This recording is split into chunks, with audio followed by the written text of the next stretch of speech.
జై సాయినాథ్.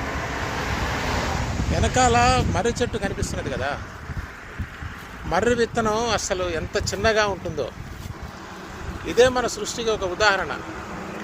ఈ మర్రి విత్తనంలో నుంచి ఇంత పెద్ద మర్రి చెట్టు గూడలేసుకొని వచ్చిందే. మరి ఈ విశ్వం అంతా సూక్ష్మాతి సూక్ష్మమైనటువంటి ఈ నథింగ్నెస్లో నుంచి వచ్చింది. ఈ మధ్య ఒకటి వీడియో చూశాను, బాబు గోగినేని శూన్యంలో నుంచి ఏం వస్తుంది, శూన్యంలో నుంచి వస్తువు రాదు అని చెప్పాడు. పచ్చి అబద్ధం.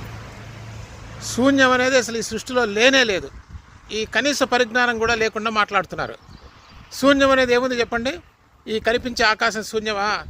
మహత్తరమైన శక్తివంతమైంది. ఎంత శక్తివంతం కాకపోతే ఇంతింత పెద్ద గోళాలని, ఇంతింత గ్రహాలని, ఇంత బరువైనవి ఎట్లా మోస్తున్నది, ఎట్లా తిప్పుతున్నది? ఉన్నదంతా శక్తిమయం. అదే పార్వతీ అమ్మవారు. జై సాయి.